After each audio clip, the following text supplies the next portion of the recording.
안녕하십니까. 감사 스마일입니다. 2022년 5월 12일 아침 방송 즐겁게 해보겠습니다. 오늘의 좋은 글은 험한 언덕을 오르기 위해서 처음에는 천천히 걷는 것이 필요하다. 윌리엄 셰익스피어. 네. 어제 그제 감사 스마일이 좀 많이 바빴습니다. 네. 그저께 오후에는 많은 분들이 알고 계시겠지만 청와대 제가 국민개방기념행사 첫날 청와대를 다녀왔습니다.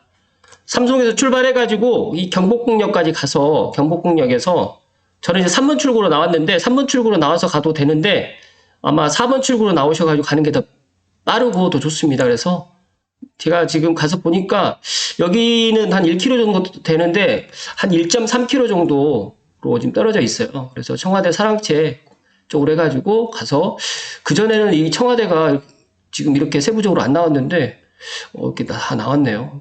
지금 보니까 본관, 그 다음에 영빈관, 그 다음에 대통령 관저, 상춘제, 침류각, 녹지원으로 해가지고 일단 구경을 하고 춘추관은 못 가고요. 이렇게 한번 1시간 정도 저는 보고 왔습니다.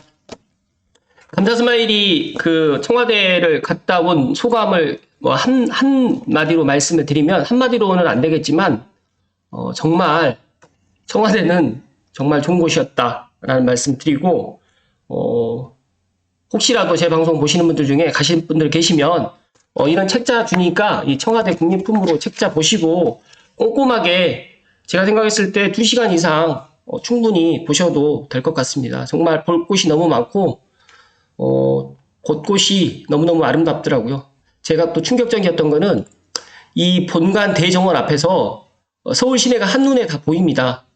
그게 상당히 저는 인상적이었고, 남산타워부터 시작해가지고, 또 아래로 또 이제 그 광화문 광장부터 시작해서 정말 한눈에 다 보이고, 또 이 뒤쪽으로 해가지고 북악산이라든지 이런 등산로도 개방된다고 하니까, 많은 분들이 또 이쪽을 갖다가 찾을 것 같습니다. 저도 개인적으로 기회가 된다고 하면 북악산으로 해가지고 등산로도 한번 방문을 해보고 싶네요.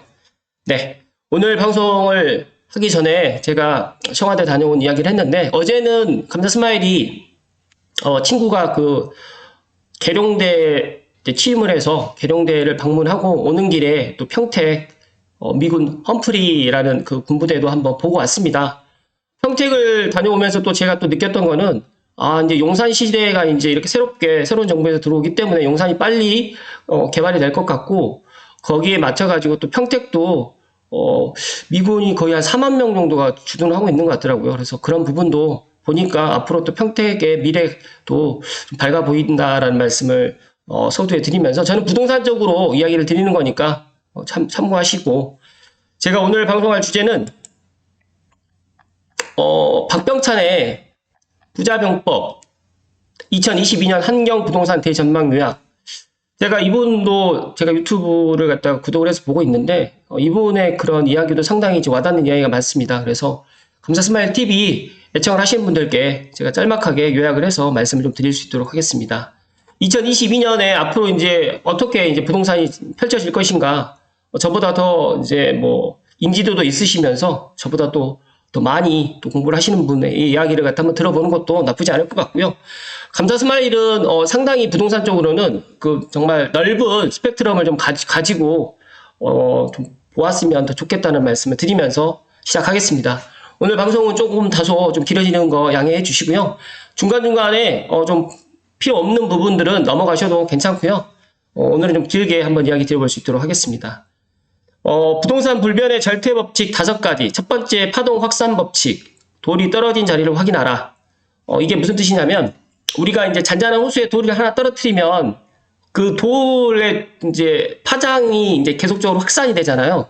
그래서 이제 이 부분에 있어서 현재 거점 지역이 2020년도에는 반포였는데, 이제 압구정으로 변경됐고, 저는 여기에서 한 가지 첨언을 하면, 저는 이제 이게 또 용산으로도 이게 확산이 될 것 같다라는 말씀을 조심스럽게 드립니다. 두 번째는 전세 선행 법칙. 2020년도 9월에 세종시의 고점을 생각하면 이때 당시에 전세가율이 40에서 50%였습니다. 그리고 인천 연수구 같은 경우에는 2020년 초에 전세가율이 80에서 90%였습니다. 매매가의 움직임은 결국 전세가 정해준다. 그러니까 매매 가격과 전세 가격 차이가 적다면 많이 밀리기가 어렵다. 그래서 송도는 장기적으로 좋게 본다라고 지금 이야기를 했고요. 그 다음에 이제 갭 투자가 일종의 전세 공급인데 갭 투자 많은 지역은 전세가 잠시 주춤할 수 있는데 쉽게 말씀드려서 그러니까 전세가율이 높은 곳을 갖다가 매매로 선택하는 것을 추천을 한다라는 말씀입니다. 세 번째는 수급 선행 법칙. 가격에만 집착하지 말고 이제 수요 공급에 집중하자.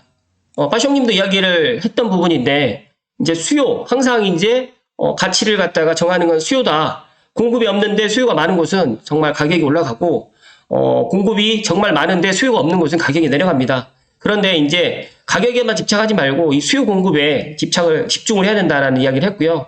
공급에는 두 가지가 있습니다.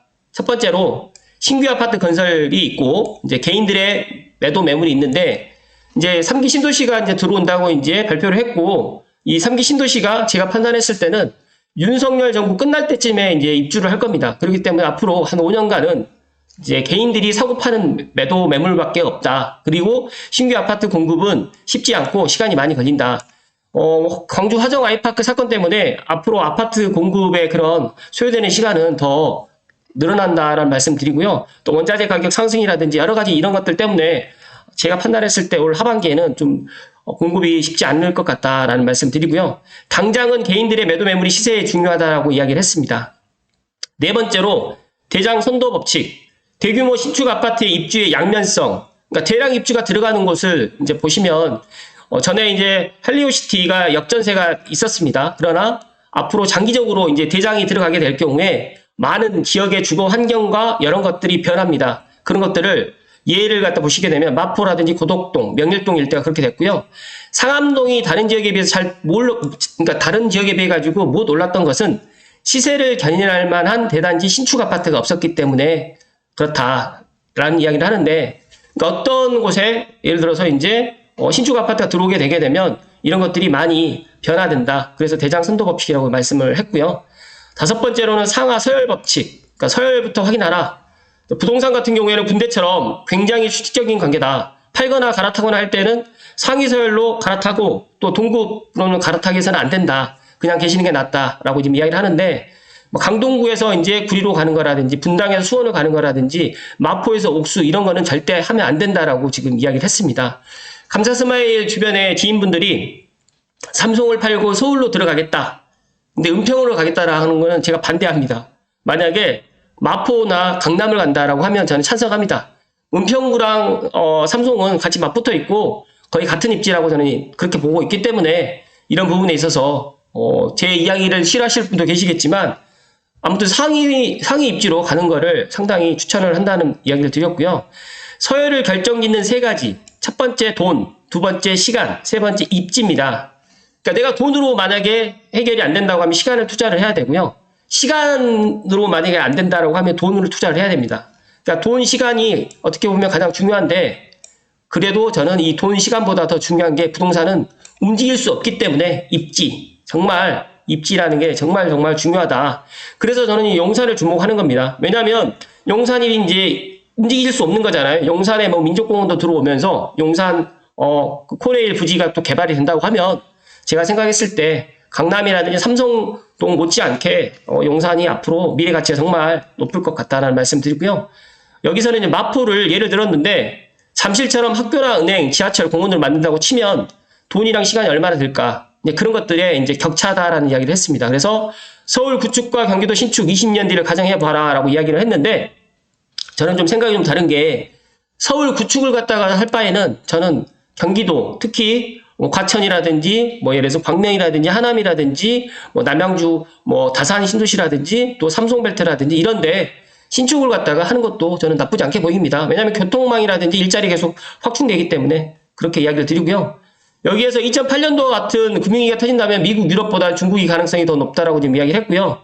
그 다음에 많은 분들이 이제 부동산 금리 인상, 이제 우리나라도 금리 인상을 할 건데 미국 금리 인상할 것에 선제적으로 대응했다고 하는데 이는 정치적인 것이라고 이야기를 했고요. 정말 미국이 드라마틱하게 금리 인상을 할 수 있을까? 이분께서는 생각이 좀 다르더라고요. 균형을 잃은 추를 한 번만에 균형을 맞출 수는 없다라고 지금 보고 있고요. 그 다음에 스태그플레이션이라는 물가라든지 경기 침체를, 그러니까 두 명의 적을 상대해야 되면서 돈을 다시 더 풀게 될 거라고 지금 예상을 했습니다. 그래서 인플레이션 사태는 그렇게 쉽게 끝나지 않는다. 그러니까 돈을 아무리 풀어도 경제가 반응하지 않을 때가 돼야 끝날 거라고 본다. 그리고 또 하나는 저는 코로나19가 아직까지 완전히 이게 멈춘 상태가 아니기 때문에 이 코로나19에 또 변수가 남아 있어서 저는 세계 경제가 앞으로 뭐 스태그플레이션이라든지 뭐 인플레이션 뭐 여러 가지 이야기를 하는데 미국이 지금 금리 인상을 한다고 해가지고 뭐 전 세계적으로 또 덩달아 가지고 또 금리 인상을 하진 않을 것 같다. 그리고 어떻게 보면 미국도 이 금리 인상을 갖다가 하면서 또 시장의 그런 상황을 또 보기 때문에 이런 것들은 지금 판단할 게 아니라 한번 지켜봐야 된다는 또 제 생각이고요. 폭락이라든지 급락은 다주택자들이 매물이 쏟아지지 않는 이상은 어렵다.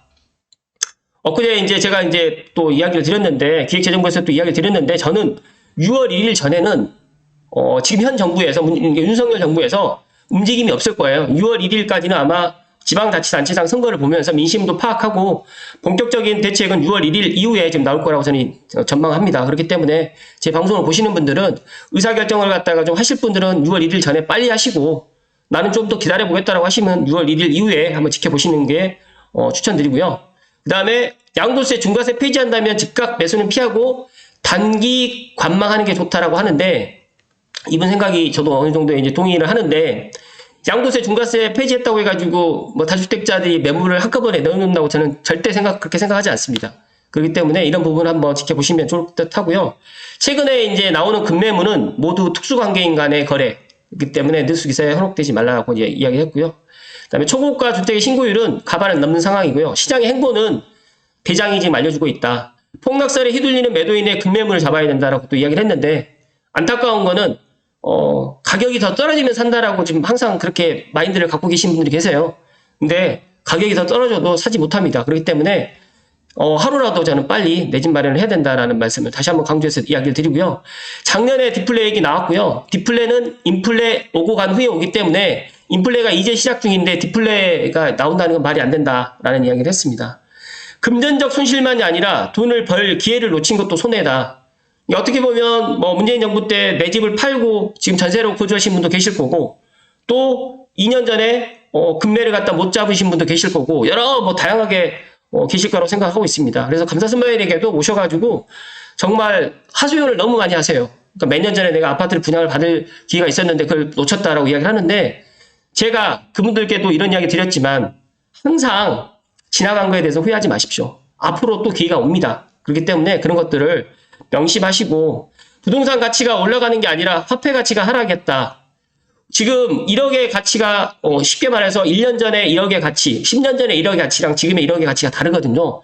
부동산 가치가 올라간 게 아니고요. 부동산 가격이 올라간 게 아니라 화폐 가치가 떨어졌다라고 보시면 되고요. 부동산을 중심으로 보지 말고 돈을 봐야 됩니다. 부동산은 결과물일 뿐이고요. 돈이 원인이다. 자산 규모를 사소하고 주택수가 중요한 게 아니다. 상급지 5억짜리 2주택이라든지 상급지 1주택 8억짜리 이건 상급지도 안 된다. 최소한 1주택 12억 정도는 된다라고 돼야 된다. 그러니까 빚도 자산이다. 규모를 늘려야 된다라고 이야기를 했는데 저는 여기에 덧붙여서 능력이 되시면 2주택까지는 가져가시라는 말씀을 좀 드립니다. 절세가 다가 아니고요. 자산 규모를 늘리는 방향으로 가야 된다라는 말씀 다시 한번 드리고 소형, 중형, 대형 면적별 평당가를 살펴보시고 그 다음에 갈 수 있는 한 대형 평수로 가라라고 이야기하는데 저는 좀 생각이 좀 달라요. 대형 평수로 가지 마시고 아무리 대형 평수라고 하더라도 39평, 뭐 40평 넘어가지 않았으면 좋을 듯 하고요. 저는 34평이 가장 좋다는 말씀을 드립니다. 주식 투자가 안 좋은 점은 자산 규모를 늘리기가 어렵다. 주식은 한 방에 있지만 죽을 때는 확실히 죽는다. 그러나 부동산은 어쩌다 죽지만 결국 시간이 해결해 준다. 그러니까 10년 전에 내 집을 부동산 사놨는데 안 올랐다가 뭐 최근에 오른 경우도 있고요. 뭐 가격이 오르락 내리락 하지만 중요한 거는 부동산은 남아 있습니다. 뭐 주식은 만약에 폭락한다고 하면 휴지가 되지만 부동산은 내 집은 어찌됐든 간에 남아 있기 때문에 이런 부분을 좀 이야기를 해주는 것 같습니다. 그리고 비아파트 한강변 그린벨트 토지의 장기 투자 유효한데 저는 지금 덕은지구 옆쪽으로 해가지고 화전이 2차 택지지구로 아마 조성될 것 같아요. 제 개인적인 생각입니다. 화전역 주변이나 이렇게 해가지고 한강변의 그린벨트 토지는 저도 추천드리고요. 서울 한강변 다 개발됐지만 서울 외 지역, 특히 이제 경기도 고양시 같은 경우 아직 개발이 지금 안 됐거든요. 덕은지구를 제외하고는. 그래서 아마 덕은지구 쪽을 해가지고 앞으로 한강변도 계속적으로 개발이 될 것 같고요. 주택 건설 임대 사업자를 활용하면 좋겠다라고 하는데 이거는 아마 6월 1일 선거 이후에 아마 나오지 않을까 저는 그렇게 예상을 합니다.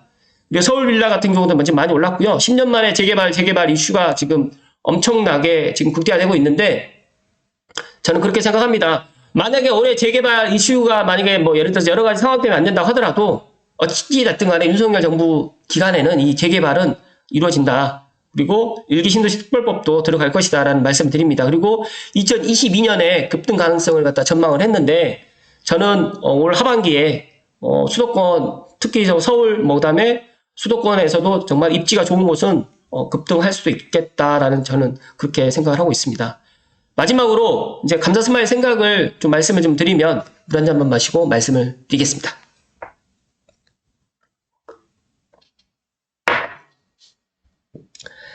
제 방송을 보시는 분들 중에 제가 부동산 상승론자는 아닙니다. 부동산을 갖다가 뭐 쉽게 말해가지고 지금 샀는데 막 더블이 올라가고 막 그런 걸 원하지는 않는데 물가 상승률만큼만 좀 올랐으면 좋겠다. 그래야지만 집을 사는 사람도 사고 그렇기 때문에 저는 그게 원했는데 문재인 정권 5년 동안에 너무 많이 상승을 했어요. 그래서 이런 부분이 어떻게 보면 여러 가지로 지금 부작용을 많이 낳고 있는데 제가 생각했을 때 윤석열 정부에서 할 수 있는 게 없습니다. 그러니까 윤석열 정부에서 부동산을 갖다가 공급하겠다는 건 하지만 당장 입주할 수 있는 아파트를 짓는데 3년에서 4년 그리고 더 나가서 3기 신도시 같은 경우는 아마 5년이 넘어갈 수가 있거든요. 그렇기 때문에 이런 부분에 있어서 지금 뭐 부동산 정책을 갖다 펼친다고 하더라도 지금 부동산 정책을 갖다가 만약에 신시장적으로 펼쳐야지만 3년 지나고 난 다음에 어느 정도 안정이 될 것 같다라고 저는 그렇게 예상을 하는데 그렇다고 하면 앞으로 부동산 가격은 뭐 폭락하나 뭐 상승하나 저는 폭락할 일은 없고 계속적으로 우상향을 하는데 우상향하는 폭이 저는 낮았으면 좋겠다 개인적으로. 그러나 지금 상황을 이렇게 보니까 낮을 수는 없을 것 같다라는 그런 저는 예상이고요. 제가 감사 스마일 생각을 4가지로 요약을 했습니다. 첫 번째로 무주택자는 하루라도 빨리 내 집 마련을 하십시오.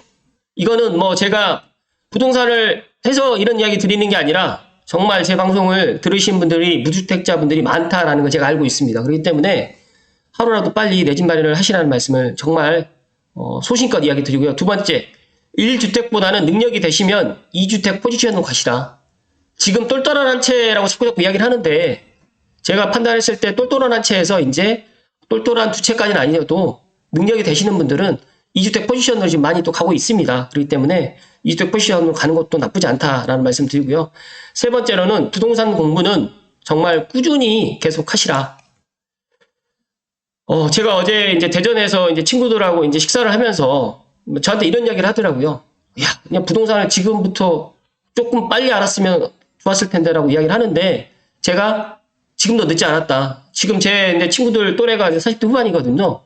50대, 60대 부동산 공부하는 분들도 계시거든요. 그러니까 늦었다고 생각했을 때 가장 빠른 거고 제가 계속적으로 부동산 어떻게 공부하면 좋은지 또 계속해서 이런 것들을 올려드릴 테니까 부동산 공부는 정말 꾸준하게 그러니까 제가 아침에 좋은 글에서 이야기 드렸죠.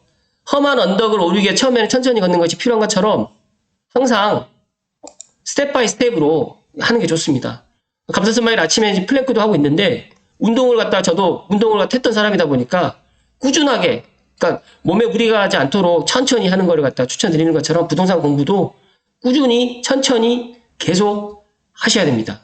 마지막 4번째는 만약에 내 집 마련을 갖다가 생각을 하시는 분들이 이제 6월 1일 이후에 이제 부동산을 갖다가 매수를 갖다가 하려고 하시는 것도 있는 것 같아요. 그 이유가 대출이라든지 뭐 LTV라든지 DSR 때문에 지금 대출이 안 나와서 내 집 마련을 못하는 분들이 의외로 많으시거든요. 그러니까 대출이 만약에 완화된다고 하면 정말 많은 분들이 지금 내 집 마련을 하려고 생각을 하실 텐데 그 전에 6월 1일을 왜 제가 이야기 드렸냐면 지방자치단체장 선거가 있기 때문에 아마 오늘이 지금 12일이니까 한 3주 정도 남았는데 3주 동안은 아마 부동산 그런 정책이라는 이런 것들을 그렇게 지금 내세웠던 것들을 이야기하지 않고 좀 약간 그냥 갈 거라고 저는 예상을 합니다. 그러나 이런 부분에 있어서 아마 윤석열 정부에서 이야기했었던 부동산 그런 정책들은 아마 하반기에 이런 것들을 좀 할 거고 또 이제 이야기했던 것들이 이제 너무 또 집값이 올라가게 되면 또 좀 유보하겠다라고도 이야기를 할 수가 있겠지만 저는 그 전에 하반기에 제가 생각했을 때는 상승을 할 거라고 예상을 하고 있고요.